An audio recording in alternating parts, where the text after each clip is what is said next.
So thus far, this presentation is actually fairly simplistic because I'm omitting a key component of diversity from our systems, right?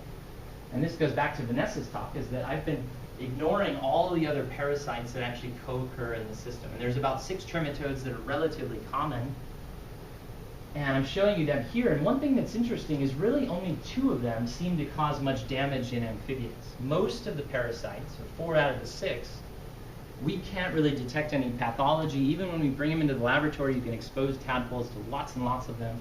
And there doesn't seem to be much pathology at all. But for Rivaroia, which is down here on the bottom, I've already talked about, Echinostoma, which Jason's done some work on, also tends to be fairly pathogenic. And the question that I've been omitting so far is, well, what about the role of pathogen interactions? How might interactions among these parasites actually be altering these patterns that I've been showing you so far? And this is all fairly new work that we've been doing, so curious to kind of get some feedback. And first, just looking at the effects of host richness, so single species of host versus 3 of the more common species. And what we see is that for 4 out of the 5 parasites, we again see as evidence of a dilution effect.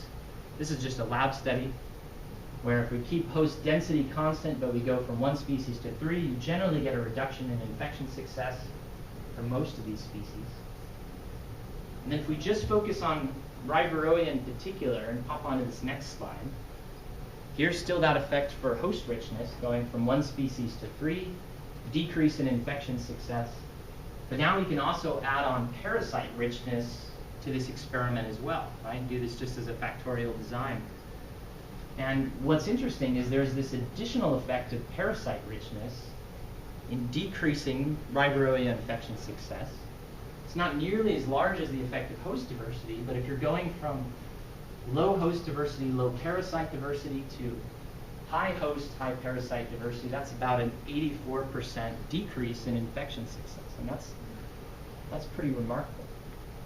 We think this is likely due to cross-reactive immunity.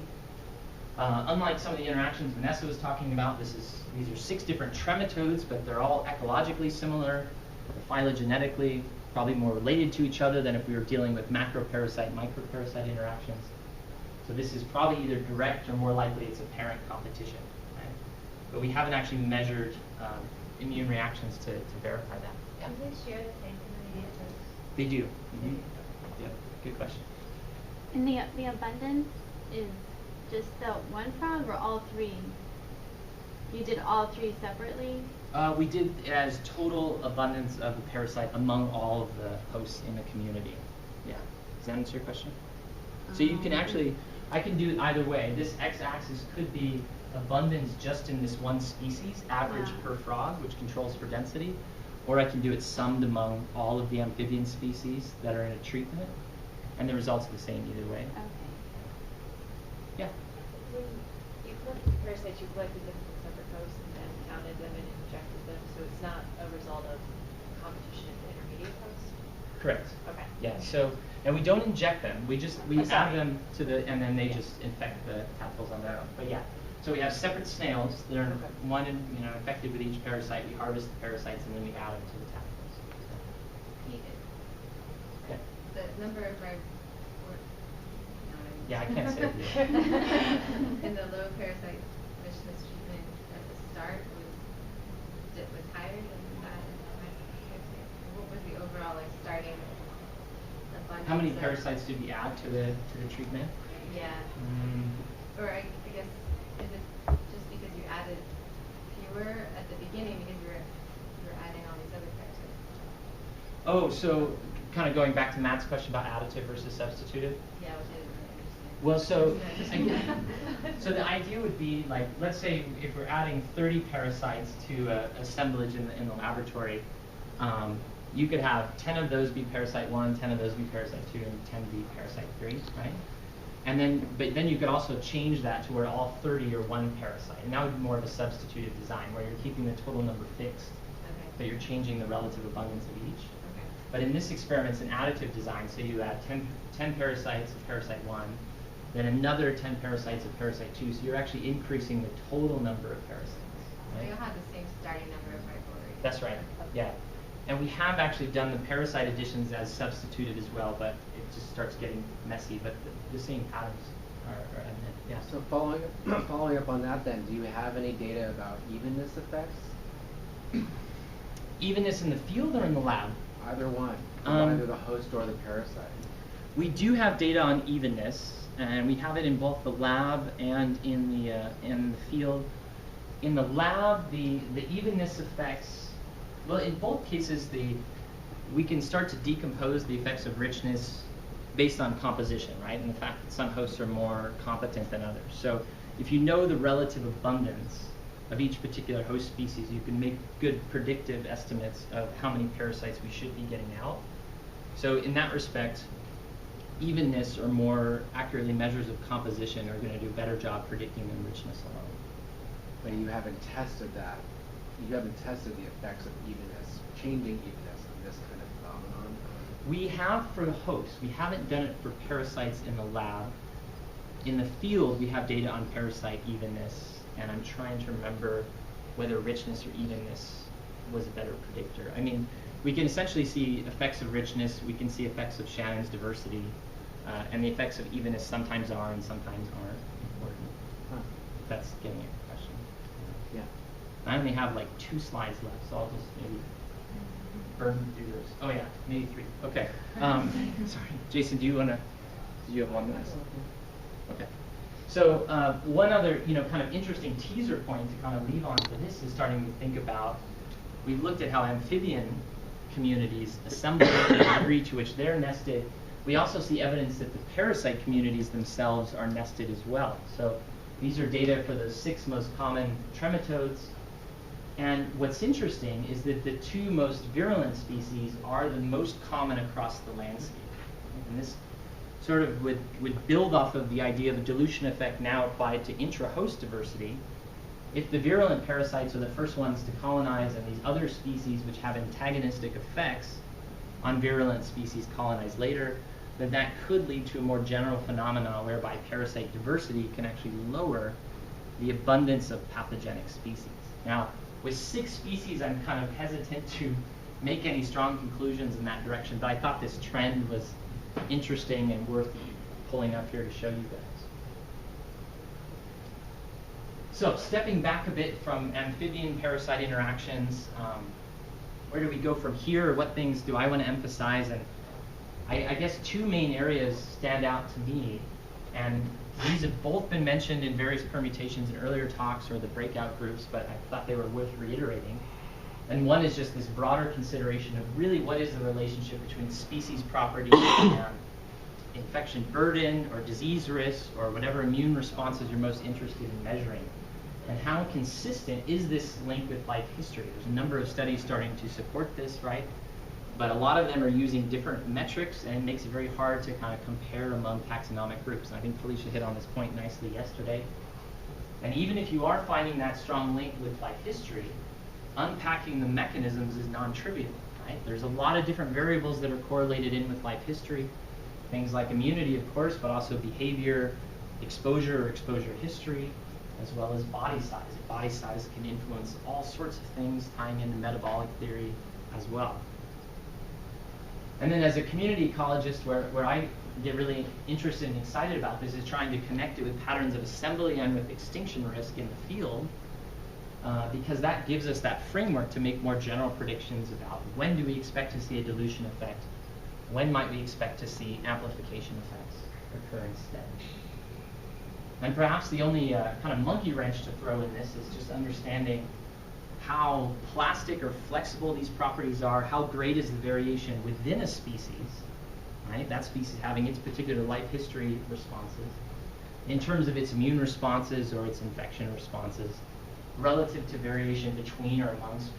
And if you start throwing things like climate change or environmental contaminants into the mix, how much is that shifting the predictability of this relationship between a species, its life history, and its infection responses?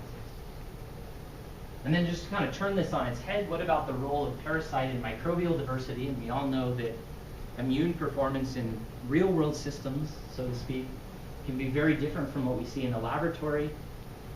Between my talk and Vanessa's, of course, we've seen both antagonism as well as facilitation between co-infecting parasites. We also know about the role of bioaugmentation and microbes in changing immune properties and immune defenses of hosts, and very nice work by Reed Harris's group looking at the role of bacteria in fighting off things like chytrid fungal infections in amphibians. And then, of course, thinking about parasites is thinking about their evolutionary dynamics and wondering how selection on parasites is likely to either reinforce or erode the links between host species life history and disease risk, and how that might actually vary among different host pathogen systems. And I think, yes, that is everything. So thanks for your time and sticking around till the end.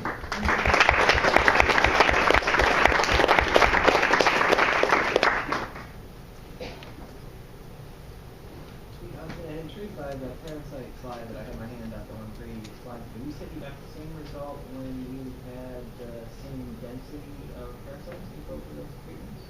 So it's not. So that means it's it can't be due to change in behavior of the host. So you're talking about this slide, right?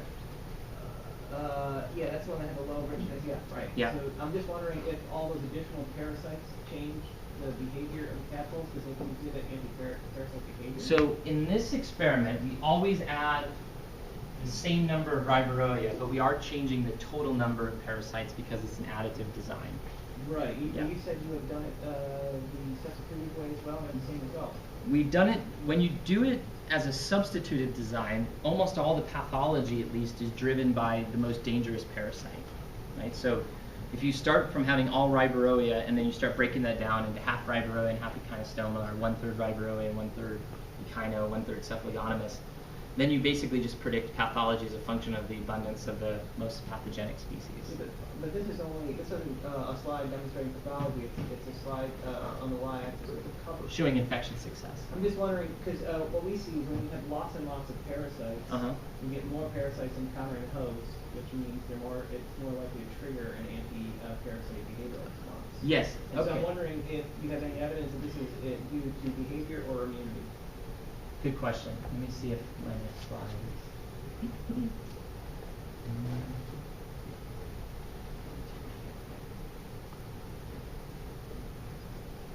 Take a page out of Mike's book here and search through my slides a little bit.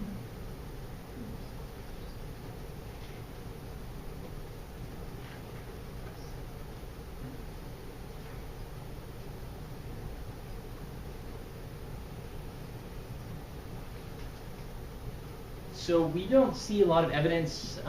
We haven't explicitly tested anti-parasite behavioral responses. But what we do see is that, in essence, as you increase parasite richness or as you increase total parasite number, the per capita success of the parasites goes down. So we see a decrease in infection success per parasite, the higher either the total abundance of parasites or the higher the total richness of parasites. Okay? And our expectation is that that's due to cross-reactive immunity, seeing these other parasites, they have more of a chance to mount a response. But we haven't gotten into whether behavior may play a role in that as well, which is an interesting idea. But they're all being exposed at a single time simultaneously. Yeah. I don't know. But the clearance response can occur over the next several weeks. Oh, so these are not animals that are dissected and euthanized. These animals are dissected metamorphosis. Yeah. So it could be manifested through clearance exactly. rather than through prevention of. Exactly. Other questions? Yeah. How do these 6 parasite species interact with intermediate hosts? Good question. Yeah. So amphibians are second intermediate host, but there's also first intermediate host, which is the snail. All of these parasites use the same snail, which is Helosoma. And most of the evidence suggests that trematodes inside snails are highly antagonistic with one another and will often directly engulf or consume each other. So there is an opportunity for kind of an additional tier of parasite antagonism within that other host level. And most likely there's a hierarchy among these parasites based on whether they use Rhedia or sporocysts inside the snail. And one of my students is trying to work out what that hierarchy is, but the short answer is we don't know exactly who beats out whom when they co-occur at the same time. Yeah. So when these different species go in and infect the amphibian, do they use the same tissue? And if so, is the either facilitation or antagonism that you see maybe just a spatial thing? Once those resources are taken up, no other species can invade? Yeah, so good question. If we're dealing with the competition, we're seeing evidence of antagonism. Is it direct or is it apparent, right? So if it's direct, it could be due to space. Our suspicion is that it's not, just because of where we find the parasites. So Echinostoma tends to be in the kidneys. Riparoia tends to be in the skin, but only right around the limbs. Alaria tends to be distributed all over the place. Magna cauda we'll find in the resorbing gills. So most of these parasites have very little probability of actually overlapping spatially. It's possible, but I think it would be pretty small. Yeah. So do they overlap temporally? So by spatially, I'm talking spatially within the host. Right. Okay. And temporally, I mean the sequence in time of when they're actually invading these hosts. Yeah, absolutely. There's a complete overlap? Yeah. So as part of this study, we did necropsied a few thousand hosts from the field, and yeah, you find all these parasites together. Yeah. I was wondering whether in your field populations you found similar patterns, because since the ecological conditions that ran into one species communities have been different than the conditions that came from multiple species across communities. Yeah. Whether like some overwhelming environmental factors that make things different in certain situations. Sure, absolutely. So you're curious about, in the field relative to our experimental data, whether we saw differences in the parasite community or the amphibian community?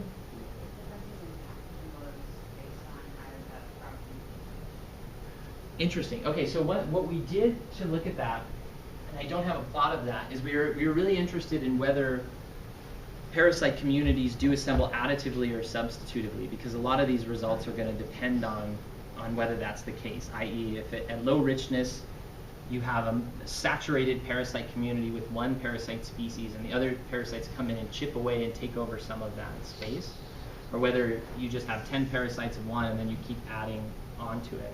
And based on the field data, it looks more like an additive assembly, because if you look at the relationship between parasite richness on the x-axis and total parasite load on the y-axis, there's a positive linear relationship between those two.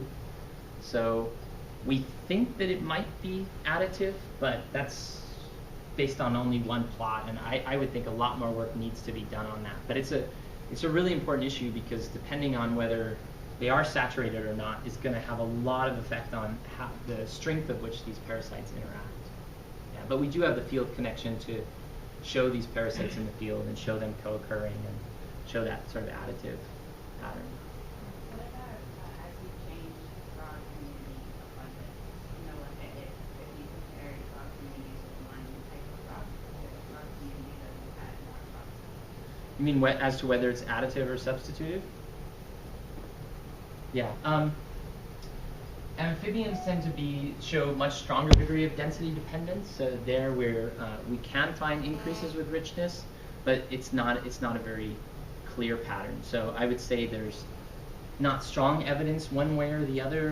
When there's one amphibian species, you can find just as high biomass as when there's 6 amphibian species. Yeah. Is anything known about what role the bird community composition plays in constructing or influencing the parasite community that's going into those, or cycling into those wetlands? Yeah, so the question was about bird communities and what role might they be playing. And birds are a little bit of our black box. We're getting birds now from airports. Airports in the area shoot lots of birds to prevent them from getting in the engines of the planes. So all those birds are now getting sent to us, so we're learning a lot about the bird parasite communities. And what I think is happening is actually really interesting, because there's a slight disconnect between parasite colonization to the site, which is driven by birds, and whether birds come and crap at a pond and drop in the parasites, versus then when the parasites get in the snails and have to move from snails to frogs, that level of transmission may have a very different response to diversity than what the birds are doing. So we're working to basically decouple those two processes and making progress, but I don't have like a definitive answer for you there yet or not. I doubt that there's going to be as much antagonism within the birds. So I sort of see the birds as more active modes of dispersal for the parasites, and they're just dropping in a kind of a bolus of multiple parasite species to each side.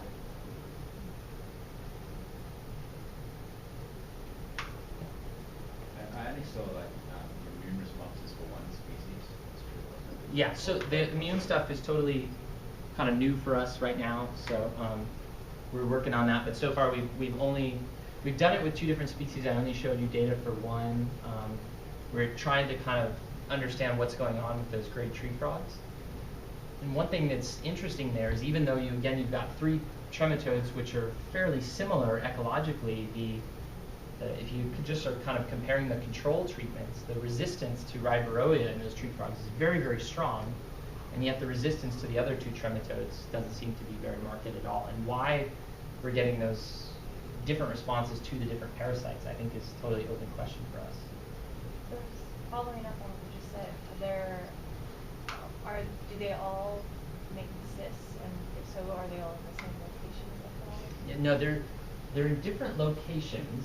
The chylostoma is in the kidneys, and so they're basically going up the cloaca and migrating until they get to the kidneys. But then they do form, relatively similar cysts that we would presume would be attacked by the same I'm components. actually wondering, Christensen in Australia and Chris Tracy, they found that they were injecting, I guess, Kit Kats into frogs, and they would expel them. They basically migrated through the skin into the body cavity and then into the bladder, and they expelled them, and they did a whole bunch of testing with bees. So I'm wondering if maybe the difference is the location and the ease of expelling the cysts. And I don't remember what species of frog they were working with. I want to say it was cane toads. But they were trying to track cane toads, I think, and this is how they found that. Yeah. So. Yeah. I mean, it's definitely an interesting suggestion. I'm all open to kind of reasons why we may see those differences, because we're just sort of starting in that direction and trying to grasp at straws a little bit to explain it. Yeah, Matt. So the microcosm experiments were very simple, uniform environments. So what happens if you take that into a slightly more realistic, complex climate environment where you've got maybe thermal structuring in different layers, and you've got places where certain species hang out more than others. Yeah, good question. So the mesocosms are not that small or simple. So they're intermediate between the field and something we do in the lab, but there's definitely thermal stratification. You've got zooplankton and phytoplankton communities in there. You could see behavioral schooling for species that are likely to do that. So there is much wider range of opportunity for these realistic type responses. And that makes me feel more comfortable in believing that they will extend to real ponds, because a lot of I don't know if you could tell from the picture of the pond that I showed, but a lot of the ponds we work in are fairly small systems. So the difference in their dynamics relative to a mesocosm, I would think, are not tremendous. And there's been lots of arguments in amphibian ecology history about just how representative those mesocosms are. But my suspicion would be in this case that they would be faithful representations. I would still love to go to the pond scale and start manipulating richness and manipulating parasite additions, but we haven't done that yet. But that would be a good direction for the future. Just to follow up on that, we do see differences in the microhabitats that the sectarian tend to occur. I don't know if you see that in your experiments, but you get different sectarian or episodes of the water, different levels of activity and behaviors, and so I think the parasites themselves may also be occupying different niches. Now, one thing that could come in more into play, we have some experiments in progress on this, is that these parasites differ in size, and that may influence their susceptibility to predation by other organisms in the pond, larval dragonflies, zooplankton, all sorts of different things that are in the ponds. And that may even be why, Rivaroia is a fairly large-bodied cercaria. These guys, total length, are about 500 microns. And that may be one reason why they're actually active at night, is to possibly avoid visual predators. So that's why we were kind of trying to mimic that in our mesocosms.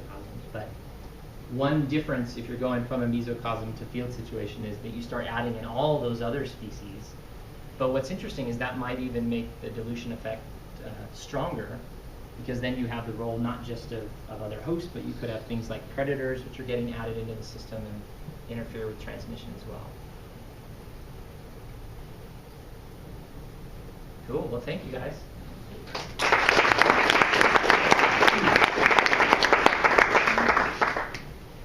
I take a quick minute to thank all of the invited speakers. It takes a lot of thought and time to put together a big picture talk, and to be honest, I didn't really expect all of you to do it, especially when I didn't even offer you a beer. But you guys really did, and you took on that challenge, and I thought all the talks were excellent, and they complemented each other really well, and I think they've given us a lot of food for thought. So let's take a quick